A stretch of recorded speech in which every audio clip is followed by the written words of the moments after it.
Hello. Hello, welcome to climbingarborist.com. My name is Dan Holiday, and for this video I've got a really simple technique to show you that will be really beneficial for new arborists, new tree workers, any homeowners that are using a chainsaw but they haven't learned from anybody else about using chainsaws and stuff when it comes to ripping up down the grain. So when we're cutting up a tree, if you fell a tree or if you're blocking down a tree or anything, you're going to be cutting up, you're going to be cross-cutting. That's so that cutting across the grain, that's pretty standard. So if you fell the tree, you're bucking it up into 16-inch rounds or something, you're going to be cutting across the grain. So that's how a chainsaw is designed to cut. That's why the angle of the chainsaw on the teeth is the way that it is. But when it comes to, say for example, so I've got this bit of holly. Now this is doesn't look huge, but it is so heavy, and it's full of knots everywhere. It's full of where all the branches came out of. So I'll show you if I try and pick this up.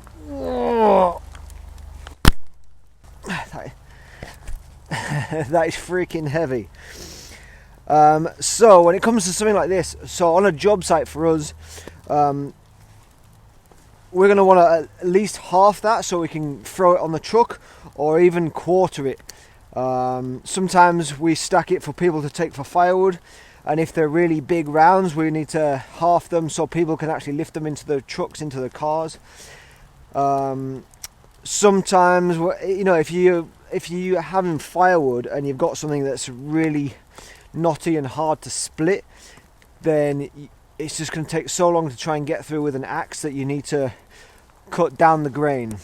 And if you're not familiar with chainsaws, and if you haven't done this too much, then you might think, well, how hard can it be? Surely there's only one technique, you just need to cut it in half. But there's a huge difference. So there's two ways you can do it. You can either get your chainsaw and you can cut down through the grain, through the middle, to half it like that, or you can flip it on its side and you can cut it in half like that. So it seems like it's the exact same thing, but cutting down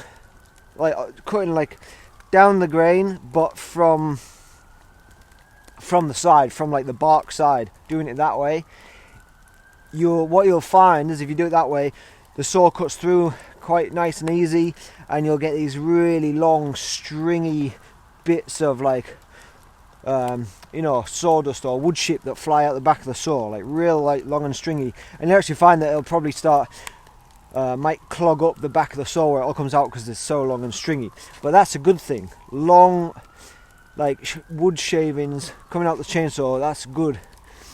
Whereas if you cut down the grain, down the tree trunk like that, you'll find what comes out the back of your saw is really fine dust, and that's a bad sign, because if you're getting really fine dust, it means that the chainsaw isn't really cutting very much. It's just hammering away at the wood surface and creating this fine dust, but it's not pulling the saw through, it's not cutting through. And if you cut like this from the top, from this already cut side, your chain will go blunt pretty quick.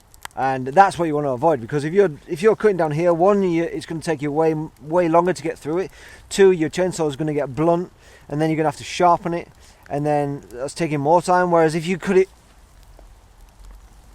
from this side, your saw shouldn't really go blunt, and you're going to get through it so much easier. So I'm just going to show you on this one. And if you're cutting something like this that's got full of branch unions, you want to try and avoid to cut through that is going to be harder than cutting through in between where those branches came out of. So I would always look for a spot where you can go through, and if you look on the other side, if you can line it up with coming through, so if I can line it up with coming down here between these branches and down here, so I might be just, it might not be quite in half because I'm going to try and go through there and through there, so it might be like, you know, 60% to 40%, but that's better than trying to cut through, because you're going to get the same effect. This portion is going to be harder work until you've got like a few inches down than going through there. So this is all to preserve your chain for as long as possible without like taking the edge off of it and without making it go blunt. And if you're on a job site, so if you're a homeowner, that's one thing. This will be a great video for you, just so that you understand what will make your chain go blunt and what will you'll enable you to be way more productive. But on a job site, as a tree worker, as an arborist, if you're quite new to it, and so this is actually a new bit of information, then you might not be even like skilled and familiar enough with sharpening a chain. So it's even more important to avoid the chain needing to be sharpened by using these techniques. So I'm going to show you on this. I'll cut through this, and then I'll show you the sawdust that comes out the back of the chainsaw, and then I'll actually show you the other way, which will probably blunt the chainsaw, but you know, that's what you got to do for a video. So here we go.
So I'm just going to show you the sawdust that we got out of that.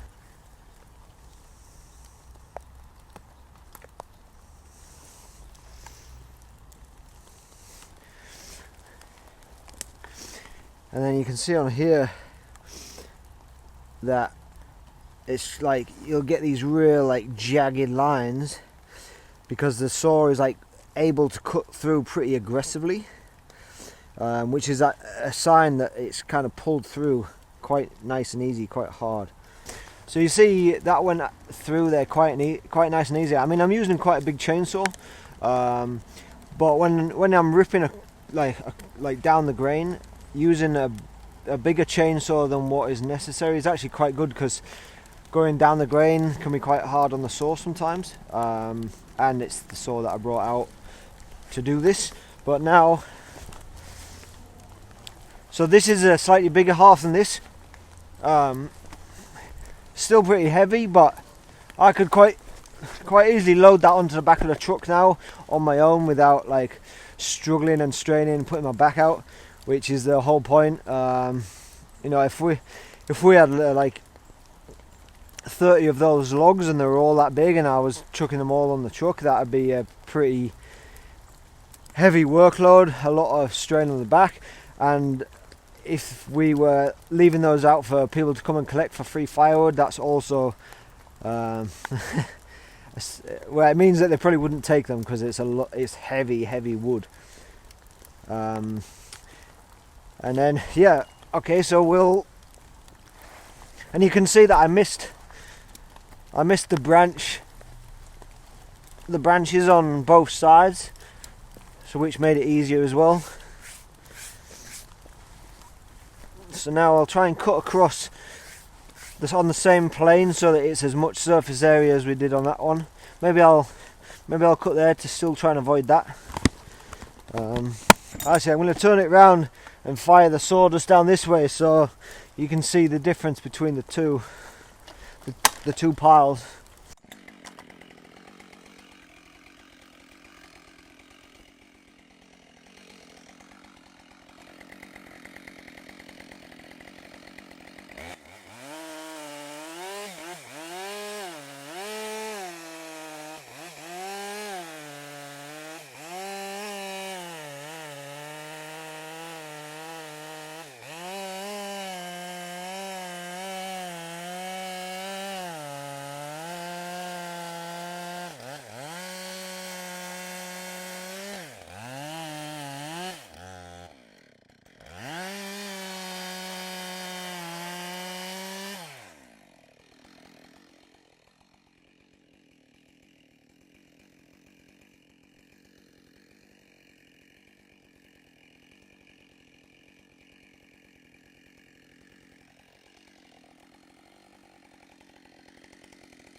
So I'll show you the difference between the two piles of sawdust.